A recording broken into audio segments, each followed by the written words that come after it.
Houston, we have a problem. These preliminary entries are so good. How are we supposed to pick 12 people to move on from this group? I have no idea. Hello, my polished posses. Welcome to another episode of Beyond the Brush, a podcast dedicated to the World Star Nail Artist Competition. As you know, we just announced the shortlist of contestants for the competition, and then we put them right back to work. Today, we'll be talking about their submissions for the first ever challenge of WSNA, helping us dissect these amazing entries. Of course, I had to shoot an SOS signal to my fellow nail superheroes. First up, we have the Senior Manager of Education Content at CND, the Challenge Maker. Please help me welcome Beth Livesey, everybody. Hi. Hey, Winnie. What's up? Hello. Hello, Challenge Maker. Hello. Challenge taker? Challenge talker? I didn't know. Yeah. I love it. Next up, she's an ultra-talented competitor and a fierce educator, a troublemaker who can always light up a room. Please help me welcome Barley's mom, Nicola Sawyer. That was the greatest introduction ever. You're Barley's mom now. I've locked him out because he was already trying to crash the job. It's just always a party here. You should always have Barley in the show. No. She's like, I'm afraid. He's a distraction at best and a danger at worst. Let's just not the cats. Yes. Oh boy. Well, thank you both so much for being on the show today. And as I mentioned earlier, we're in serious trouble because how are we supposed to pick 12 people from this group of amazing artists? I have no idea. I don't know either. I'm like, no. What have you done, Beth?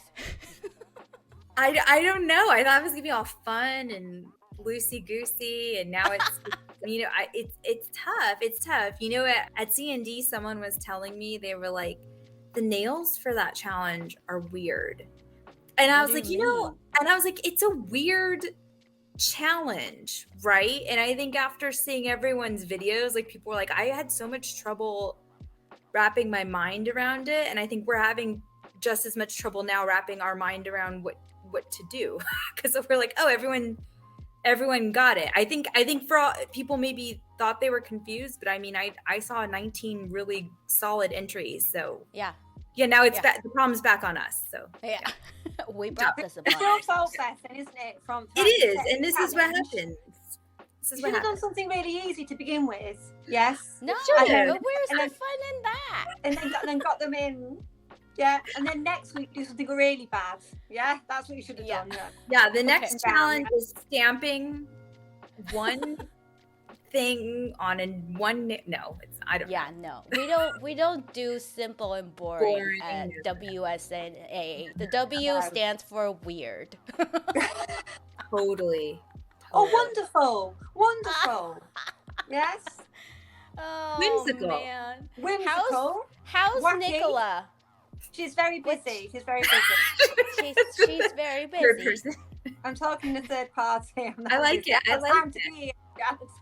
No, really, really busy. Thank you. It's really busy with teaching and doing sponsorship programs with and things. We're just really busy as a company at the moment. So yeah, it's all good. All good here. Oh, well, I'm so glad to hear that. Mm-hmm. That's great. Well, let's talk a little bit about this challenge, this preliminary challenge. And I'm sure you guys have already heard the challenge brief over and over again. But before we dive into these submissions, I think it's good for us to touch a little bit on what we're asking of these folks. So this challenge is sponsored by our platinum sponsor CND. Mm-hmm. We have asked for pastel nails, and it's inspired by their latest spring collection called Shade Sense. So we've asked for pastel nails and their play on perception of color. Mm-hmm. What does that even mean? I don't. I was like, now, how do you unpack that? I mean, I bet when they got that brief, they were like, "What?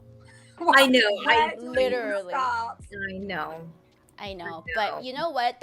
This is the beauty of this challenge, is that it's all about the metaverse and things, what your imagination makes it. So this is a great way of us getting into their head a little bit. So we asked for top nail art on top, and then also underside nail art. So they would have to submit all kinds of photos at different angles, and the underside nail art has to provide some sort of almost like an optical illusion. Movement. Yes. Movement when it changes, like when you look at it from a different angle. Does it change? Does it give you the wow factor? Yeah. So that's the gist of it. Simple, right? Oh, did everybody do underneath? Do you think? Did everybody do? Nicola. You know, we're getting right in there. I like it. She instigated. Really, really hard, you know, because everything is normally all about on top. Yeah. The paint underneath as well, and so that's almost like a completely different set of nails. It's like 10 nails. It's like 10 nails, but the underneath has got to correspond as well to the top side. So we can't just do one thing on it and then the underneath has absolutely no relevance. It's got to correspond. So if I was looking to judge this, I'd be looking at how that top design fits with the bottom design, not just like, oh, I'm doing this on the top and I've got to paint something underneath. I could paint Scooby-Doo under there. Whatever it is they've done on the top has got to correspond with what's on the bottom as well. That's what I would be looking for. I mean, personally, I would be very impressed if you did Scooby-Doo underneath, you know? Scooby-Doo. Let's just do it like a bird's eye level take of the submissions here, because you can sort of group them together into different groups. So there's underwater ocean sea life. There's a lot of like under the sea ocean thing. There's a lot of florals, flowers, butterflies. I saw a lot of chrome powders being thrown around. Yeah. Cat eyes. A lot of cat eyes. A lot of cat eyes. And we also saw some sculpting and some hand painting. Yeah, like I feel like a lot of like clear, like and then linear, like a lot of linear. Almost like glacial. Some of them were like glacial, weren't they? Or intergalactic. Yeah, glacial. That's a good glacial. That's the word. I was like glacial. Or intergalactic crystals. I thought. Ooh, I like your terms, Nick. Intergalactic. That's the next challenge. Intergalactic crystal nail art. Go. All right, you two. Are you ready to sort of get into the nitty-gritty of it? Let's talk a little bit about the overall, like, not to be specific with each contestant and stuff. What are some of the best properties that you saw out of this challenge? For me, it was stuff that when I was looking at sets that I wouldn't see in a salon environment. When I'm looking at this kind of level, I'm looking at nails that aren't an Instagram nail. I want to see something that is beyond an Instagram nail, that is beyond a nail trend. I want to look at something and go, oh my gosh, I have, not seen anything like that before. And with these competitions, it is a case of go big or go home, right? That is what it is. And you can't have filler nails. There are a couple of sets on there where contestants were doing a couple of fantastic nails, maybe 3 fantastic nails, and then a couple of what I would call a filler nail, which you would do in a salon. You do like 3 bits of artwork on some nails, and then you put 2 filler nails, you know what I mean, just in shades that match. And there were a couple of sets on there that did filler nails, and you can't do a filler nail in a competition like this. Absolutely. All 5 nails need to be top notch. Yeah, that's my advice. No filler nails ever. Yeah, good for you. I like it. That's so well said. I feel like the contestants should be taking notes, because you competed a lot, Nicola, and you are an educator yourself. So everything you say, it's like pieces of gold that should be dug up and made into a beautiful sculpture. How did I get there? What about you, Beth, in general? What really wowed you for this challenge? I know we went in not really knowing exactly what we're looking for, but did you get what you were hoping for? Yeah, I did. I think the people who wowed me are the people who really looked at the challenge and were inspired by shade sense, because there's a difference here, right? There's spring and there's pastel, and then there's shade sense. So yes, the shade sense is a spring collection by C&D, but Shade Sense collection isn't inspired by springtime and butterflies, right? Like we shared like a mood board, right? It's the metaverse, it's that squishiness, it's texture, it's iridescent, it's like all these other things. And so I think a lot of people kind of fell into this trap of, I'm going to make spring nails. And for me, that didn't wow me, because we've seen butterflies, we've seen flowers, we see them every year. We've seen pastels. I was looking for someone who did pastel in a different way. I was looking for someone who played to the shade sense, who played to the metaverse of it all, and going that unconventional route of inspiration. That's what those people who did that wowed me. Out of these 19 entries, I know we have top 21, but we only got 19 entries out of these amazing group of 21 artists, which is okay because that's just the nature of the competition. Out of the 19 entries, which entries caught your eyes the most? Let's go with you, Nick, first. Lying Lou. Because it was just like, when I was going through, that was the one that I was like, whoa, what's going on? There was so much. I'd love to have seen some more detail. I wanted closer camera shots, because they looked amazing as a photo, an editorial photo. It's clearly lots of work gone in there, and I'd like to have zoomed in. I wanted to zoom in and see every little detail, and I couldn't quite get that from the photos. But initially, that was the one that I went, OMG, the big boys have entered the room. That's what I thought when I saw that. Yeah. I like that. What about you, Beth?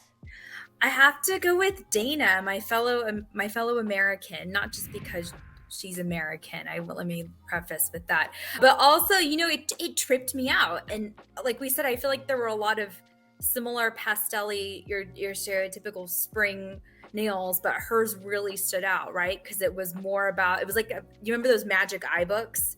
To me, that's kind of what it looked like. It was like geometry play, 3D, 2D, and then the crazy way it moved on the top and on the bottom with the dimension. It really threw me through a loop. I was like, wow, that is different. Yeah, and I mean, there was color, but I feel like it was really more about the black and the white and the blurring of the line of what's 3D, what's 2D, what moves, what's still. I don't know, it was just very cool. It was like looking at like an art piece, both top and bottom. Yeah.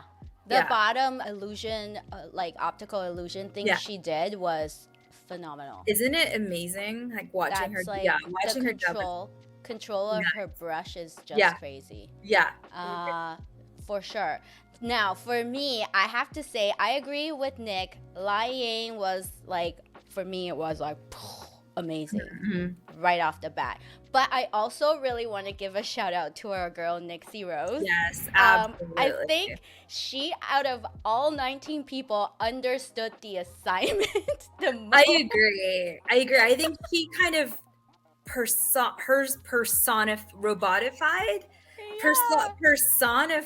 the challenge. She took the AI and threw it right back in our faces. Good job. I know. And I was like, wow, how great. That was such a great way to interpret this challenge brief. And I think she knocked it out of the park, because I had to turn my head this way to figure out.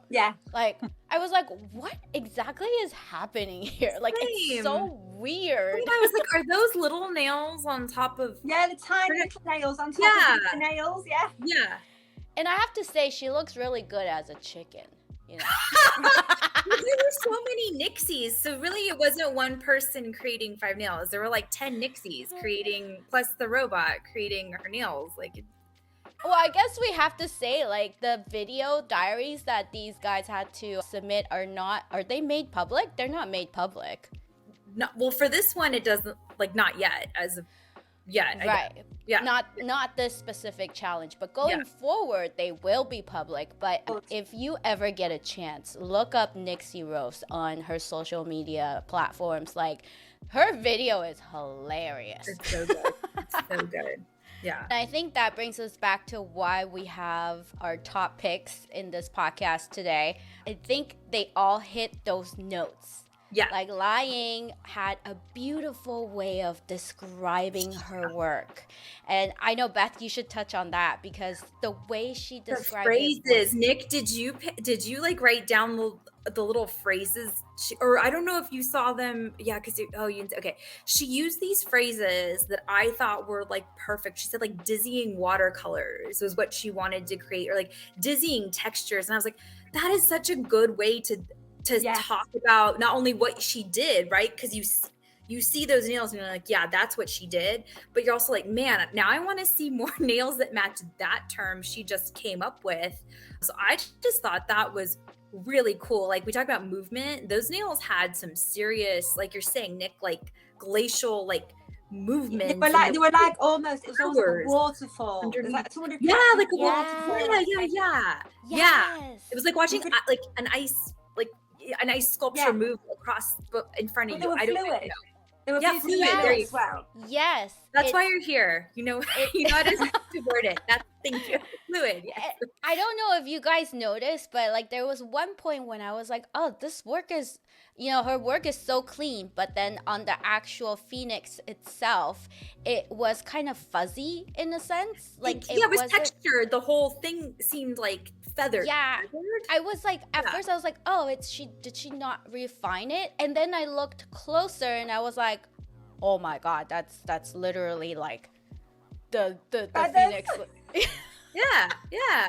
I don't know if a Phoenix fly like this, but no, that's exactly how they fly. Like, out of the ashes. Did they fly with bacon feathers? I made it with bacon feathers. The trademark bacon feather technique. Funny. I've seen that somewhere. Oh man, those bacon feathers were my favorite. Wow, that's amazing. And then Dana, we touched a lot on her translation. Illusion. I made up a word. Illusionary. Is My that word. the word? Is that the word you made up? Yes, that's mine. So I'm putting that in a dictionary. That sounds like. Thank you. All right, you can have it. You and Dana can have this word. It's there you go. I like it. Illusionary.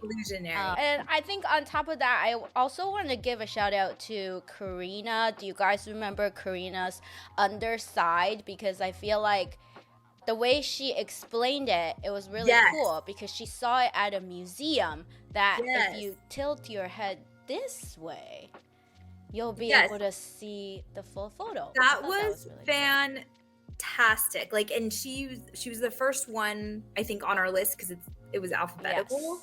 Yeah. So I was kind of, when you see the tops of those nails, and Nick, you may have only seen the top in the picture. They're peonies. Yeah.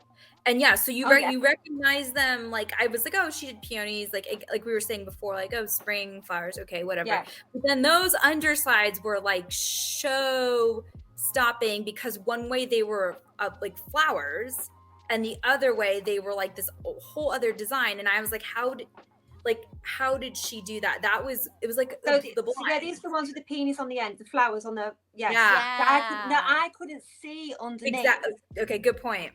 So, but I tell you which ones I did see underneath, and I was like, wow, because I know a lot of people did the wavy lines and the movement, but I really liked Sarah Fontaine and Tan Adams' underside. I think it was Sarah who did the little birds? Underside, and that corresponded with the feathers on the top. So I thought that was lovely. And then Tan did the almost like koi carp or goldfish, and underneath there were these little beautiful goldfish, and I thought that was beautiful. They were like mini works of art. Just as much work went underneath there that went on top. And you've got to remember, underneath as well, you're working on an even smaller surface. It's nearly half the size of your top. Yeah. So those in real life, those little birds and those little fish were tiny, tiny, tiny. That takes some serious skill to paint that macro. It takes some serious skill. I definitely would want the opportunity to be able to zoom into these photos, just because they deserve your eyeballs. Yeah. Right? Yeah. What about Katie Pottle? Oh my gosh. So can I say this? Did any of you find the star? She hit a star, Nick, in that. Did you find it, Winnie? This kept me up at night. No, Like, I didn't. I want to message her and be like, where's the star? Those nails were so freaking long and cool. The butterflies were perfect. They looked They were really pretty. Yeah. And the intricacy, it almost reminded me of sweeties. You know, the artwork on the top, like somebody had got some sweeties and thrown them on, you know, like little old sweeties that you'd have as a child. You know, you'd put them on. They were all layered on. They were very, very pretty. Like you said, though, the butterflies were beautiful. These were beautifully executed. The shape, the length, and everything. But we've got to be very careful with doing things like butterflies and flowers, because they're wonderful, they're fantastic, but lots of nail techs do butterflies and flowers. Yes. So they were absolutely perfect, but we've got to stay away from every week. Everyone drags a butterfly out. We've got to be very careful of that. Yeah. I think, who was it? I think it was Lauren Wireman. She when we were chatting one time, she was like, yeah, you know, as a judge, every time we see something like mermaid or butterflies, we just roll our eyes. Yeah, mermaid and butterfly. Yeah, mermaid. A little bit of us die inside. Do another mermaid. Yeah. Oh my goodness, that's so funny. So there's so many good people in this competition. Anybody else you guys want to shout out? For me, Nath. No, go. Nath, I loved what he did. Really, I love his conceptual artwork. I think it was amazing. He was in my kind of top 2 this week. I thought it was fantastic. I'd like to see where he goes forward in the competition, though. I'd like him to just step a little bit out of his normal comfort zone. He's fantastic. I don't think anybody's better at what he does than Nathan, but I'd love to see Nathan do something that is not Nathan a little bit. I'd be really interested to see that. I would love it. I'd pay good money to see that. Ooh. Ooh, selling good tickets, money. Nathan.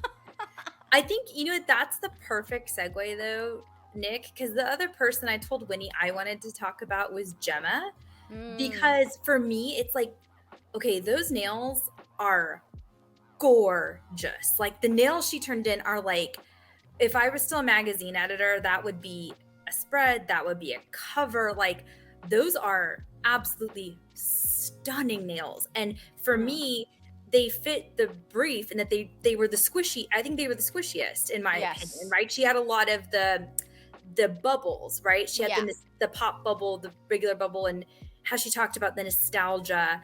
And I was like, man, like these are really just beautiful. I'd wear them to an event.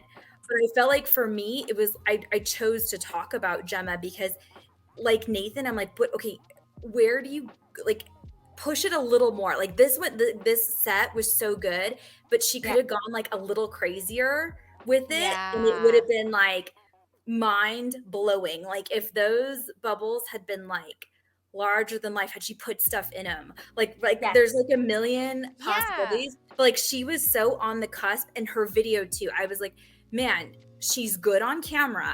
Like when she spoke, the passion, like her talking about those bubbles was like so nostalgic for me as a kid, right? We all remember growing up and you're so happy, like that, the happiness of these nails.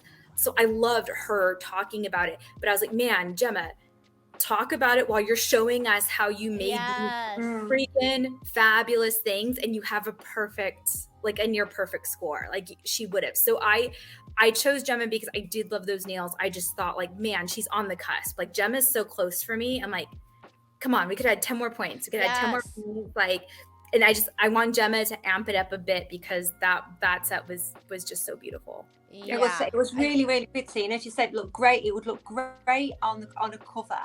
Yes. It just needs. I was looking at my notes. They're beautiful. They're classic. They're just so alluring. But it could have been a little bit more. You know, yes, it could have been a little bit more. Just a little bit more. Push. You know, let's get them bigger. Both of these contestants make you, they're so different. These two Yeah. are so different. Yeah. Actually, they're all so different from each Oh other. gosh, yeah. I'm actually really proud of our panel for picking 19 amazing, like out of this world dynamic group. And these two, they are so far apart with their artistry. Yeah. But they both left us wanting something more. A little more. Just a little, just a little bit more. That brings us to my next question. Who out of these 19 people do you think are the ones to watch? Like the underdogs? Oh, man. What a question. You didn't prepare us for that question. I didn't. I needed this to be candid. I think Tan. Ooh, I like that answer. Because I like that answer. Yeah, I think it's going to be normally in these types of competitions. It's the people that are in the middle that you know they start in the middle. They're not the big wowers at first. They're the people in the middle, and then they see what everyone else is doing, and then their journey is phenomenal. It shoots straight up because they see what they've got to do, and every week they try for it harder and harder and harder. So it's the middle guys. It's the middle guys you need to look out for because they come and sneak up. That's a word. It's true. But yeah, as I said, it was Sarah Fontaine and Tan Adams for me. I was actually looking at them and I was thinking actually the artwork on both sides is very it was very, very clever, very well thought out. And although there were smaller nails, that's harder. The smaller the canvas, the harder it is to do it. Yeah, for sure. What about you, Beth? I mean, I do agree with you, Nick. I think what you said is true. I do think Tan, like the koi pond fish wowed me. But I also think, Monica did a really good video for a first time out. I mean, that from what I've seen. And I was like, wow, that video is pretty good for the first it's your preliminary entry. And I'm like, that's pretty great video. Close up, clean. We could see her work. So I was like, wow, that's she could pack a real punch with those video scores. So her, and I gotta just be honest though, and I know people in the middle ground, yes, they have a really great advantage, but people who've also competed a lot before and know what they're doing also have an advantage. So I do think Nixie, Maria, Dana, I think they're huge threats. They know what they're doing. We've done this before. It's always it's an unfair advantage in a way, but it's the like you said, Nick, everyone else just has to level up to meet. Yeah. That's all you can do. That's all you can. And sometimes it's that passion. It's that passion that exactly. Oh, one thing I did notice, a bit of advice for everybody. Some people were showing their nails down the barrel of the nail. The tip. You can actually see down the barrel of the nail. If you're going to do that, you need to make sure that the end of your tips are perfect, because what it actually showed to me was it was messy. If I hadn't seen it, I wouldn't have known. But if I'm looking down the barrel of a nail, like a competition nail, I want to see it absolutely perfect. So if you're going to show a barrel nail, the end of it needs to be absolutely perfect and clean. Oh, I saw that on a few of them. I made notes. That's great advice. Yeah. That's so good. I don't think there's a handbook for competing. I'm sure there are programs you can sign up for to help you get ready for a competition. But these are the little tidbits that if you take into consideration for your next submission, I think will help plenty. So let's just consider them advice for those who are going to make the top 12. What advice would you guys have for the ones that don't make the top 12? Have a glass of wine. There you go. Recalibrate because it's awful when you get knocked out of anything. It's horrible. That feeling's awful. I'm not going to lie. I'm not going to lie and say, oh, you'll come back stronger for that. When you first find out, you don't feel like you want to come back stronger. You actually, that's it. I'm never doing it again. But actually, give it a week, and you'll think, well, actually, I've learned lots from that, and you will come back, and you'll go, right, the next time I'm going to do this, and that's when you do succeed. So just take it on. You just take it on board. It's awful. I hated getting feedback. I hate getting feedback. I sit there with a smile on my face going, oh, thank you so much. That's lovely. And inside I'm going, I don't agree with a word of it. But, you know, a couple of days later you go, you know what, Winnie probably was right about that. She singled out someone. Excuse me. But no one likes feedback. Everyone pretends to like it, but they don't. But just horrible. Yeah, it's awful. Just take it on board, analyze it, take it to bits, think about what can I do better next time. That's what you need to do. Oh, beautiful. You, Beth? I would just say push harder. Like, I'm one of those people, I hate feedback. I get it every day. But I use it to push myself. Like, it's a motivator. So I would say, and you know what's cool about this contest, we don't really eliminate people, right? So if you don't make the well, you can stay in. But so if you're like, no, I'm staying in, because remember, we're taking a wild card winner and they're going to go to the top.